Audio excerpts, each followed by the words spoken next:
si es lo que decidan hacer en Estados Unidos. Grazie Elisabetta, grazie Santità. E l'altra domanda viene da Michael Cor de La Croix. Hello, Your Holiness. Thank you for this very interesting trip. You just talk about continue to build bridge between different worlds, and I like to ask, some Catholics in Europe believe that Islam is a threat to a Christian identity of the West. Are they right? And what would you say to them? All of the conversations that I had during my time both in Turkey and in Lebanon, including with many Muslims, were precisely concentrated on the topic of peace and respect for people of different religions. I know that, as a matter of fact, that has not always been the case. I know that in Europe there are many times fears that are present but oftentimes generated by people who are against immigration and trying to keep out people who may be from another country, another religion, another race. And in that sense, I would say that we all need to work together. One of the values of this trip is precisely to raise the world's attention to the possibility that dialogue and friendship between Muslims and Christians is possible. I think one of the great lessons that Lebanon can teach to the world is precisely showing a land where Islam, Christianity are both present and are respected, and that there is a possibility to live together, to be friends. Stories, testimony, witnesses that we heard even in the past 2 days of people helping each other, Christians with Muslims, both of whom had their villages destroyed, for example, of saying we can come together and work together. I think those are lessons that would be important also that we heard in Europe or North America, that we should perhaps be a little less fearful and look for ways of promoting authentic dialogue and respect. Trees of Lebanon. La prossima domanda viene dalla giornalista dell'ARD, Giordana. Santo Padre, la Chiesa in Libano, ok, dovevo chiedere in inglese, sorry. So, the church in Lebanon is supported also by the German church. There are, for example, some German aid agencies very active in Lebanon. So from that point of view, it is important that the German church has to be strong. And you probably know that there is a synodal way, we call it synodaler Weg, a process of change in the German church going on. Do you think this process can be a way to strengthen the church in Germany, or is it the other way around, and why? The synodal way is not unique to Germany. The whole church has celebrated a synod and synodality over the past several years. There are some great similarities, but there are also some marked differences between how the synodal Weg in Germany has been carried forward and how it may well continue in the universal church. On the one hand, I would say there is room certainly for respect for enculturation. The fact that in one place synodality is lived in a certain way and in another place is lived differently does not mean that there will be rupture or a fracture. I think that's very important to remember. At the same time, I'm aware that many Catholics in Germany believe that certain aspects of the synodal way that has been celebrated in Germany up until now do not represent their own hope for the church or their own way of living church.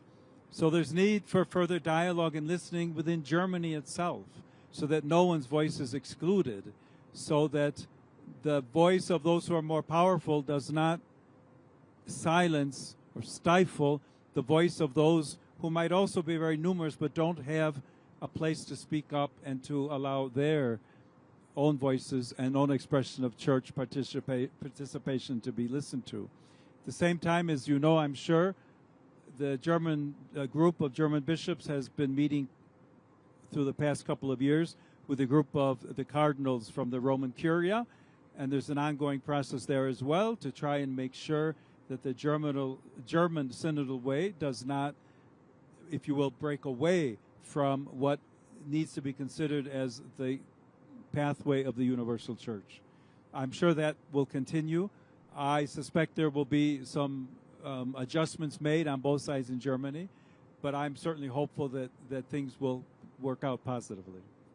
Grazie Santità, grazie Anne. E l'ultima domanda, Santità, è di Rita Al-Munaye di Sat7, un'altra giornalista che viene dall'area del Libano. We are 4 different Christian channels broadcasting in the Middle East and North Africa, 2 in Arabic, 1 in Farsi, and 1 in Turkish.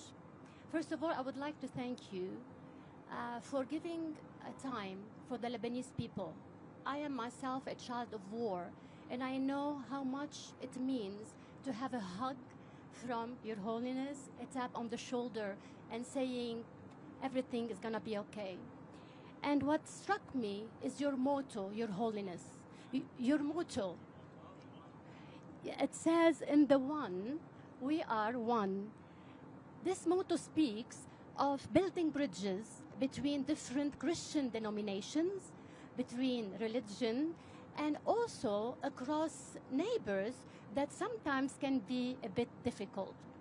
So my question is, from your own perspective, what unique gift does the church in the Middle East, with all its tears and wounds and challenges and past history, can give the church in the West and the world?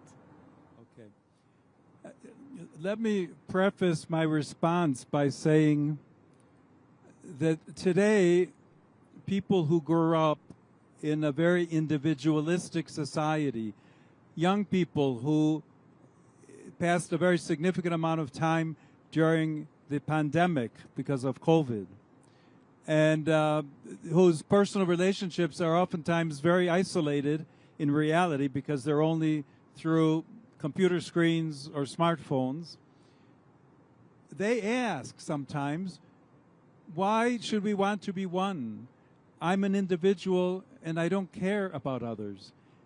And I think there's a very important message here to say to all people that unity, friendship, human relationships, communion are extremely important and extremely valuable. If for no other reason than the example you mentioned about someone who has lived through war or has suffered and is in pain, what an embrace can mean to them. What that human, very human, real, healthy expression of personal care can do to heal the hearts of someone else. On a personal level, that can become, if you will, a common level, a community level that unites all of us and helps us understand that respect for one another goes far beyond, you keep your distance, I'll stay here and you stay there, and we'll have no interaction. But it means building up relationships that will enrich all people.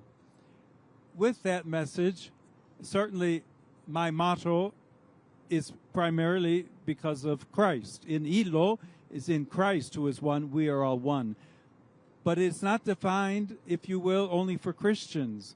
And as a matter of fact, is an invitation to all of us and to others to say, the more we can promote authentic unity and understanding, respect, and human relationships of friendship and dialogue in the world, the greater possibility there is that we will put aside the arms of war, that we will leave aside the distrust, the hatred, the animosity that has so often been built up, and that we'll find ways to come together and be able to promote authentic peace and justice throughout the world. Grazie Santità, grazie per queste sue risposte e per queste sue risposte. E grazie per la sua disponibilità nel corso di questo viaggio. Buon viaggio a tutti e grazie a voi. Grazie.